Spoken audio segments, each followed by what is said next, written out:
Just as there are different theories to describe how students learn and different views on intelligence, there are different theories about motivation. This slideshow will discuss some of those theories and their applications to the classroom.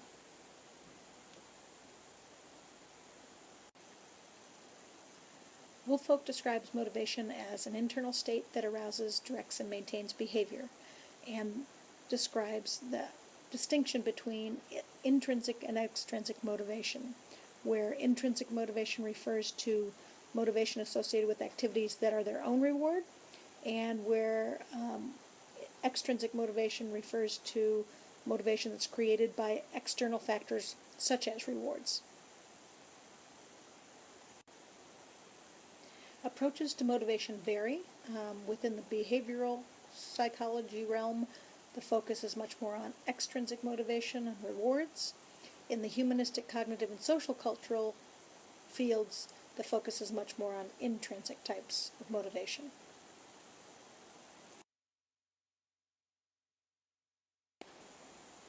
Factors that affect motivation include an individual's needs, their goal orientation, interests and emotions, and beliefs and self-schemas. And we're going to be talking about all four of those and theories that fit within each.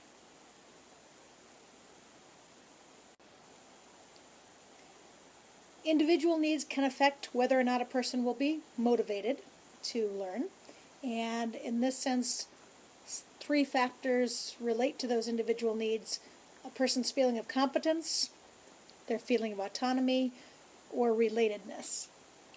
The ideas here are that a person needs to feel competent and capable in order to learn. They need to feel like they have some control or power over the learning situation, and they need to feel like they are emotionally connected with others in the process of learning.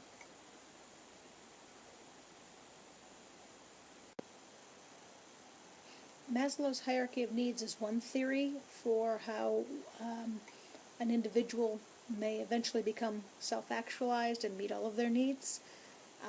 From a teaching perspective, the idea of meeting students' needs means that we have to make sure that students are appropriately challenged in class, that they have choice, and that they're given positive feedback so that they can reach the higher levels.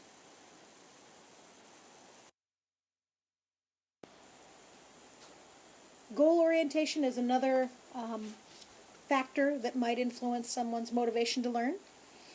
It relates to achievement in school. If a person has a mastery orientation, that means that they seek challenges and focus on the task at hand because they want to achieve or complete the task.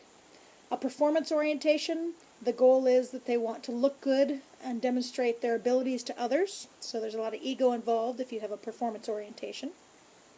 Work avoidance orientation means that you feel successful when you don't have to work hard, and so the goal here is to not work hard.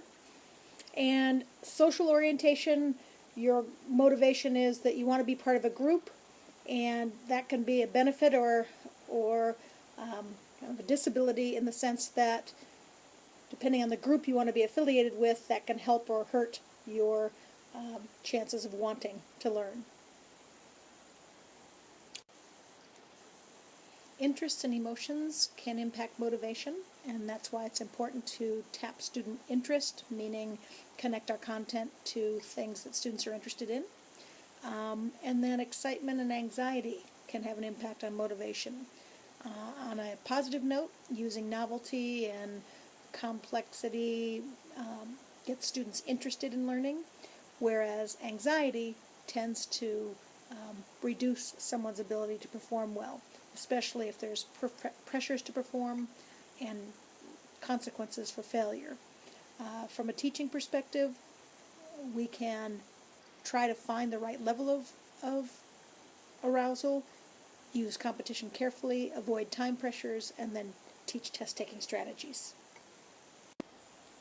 Beliefs and self-schemas also influence motivation, and these beliefs can be about a person's abilities, the cause of what happens to them and whether they have control over it, their beliefs about their own self-efficacy, and their beliefs about self-worth. And we're going to talk about each one of those.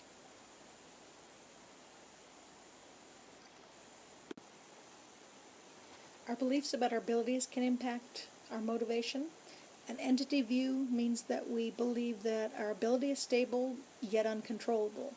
Kids who feel this way will seek situations where they can look smart. An incremental view is one in which we view our ability as unstable and controllable, meaning that we can change the situation. Kids who have this view tend to seek out risks and try new things. And a teacher's view about students' abilities can make a big difference, whether they have an entity view or an incremental view.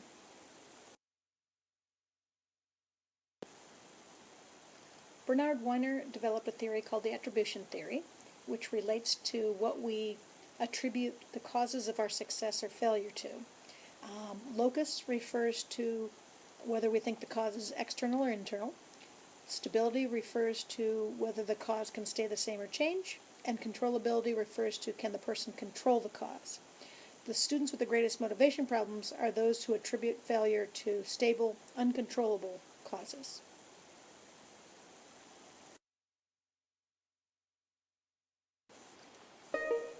Beliefs about self-worth can affect motivation. A student who is mastery-oriented is not fearful of failure and will keep working to achieve or accomplish a task.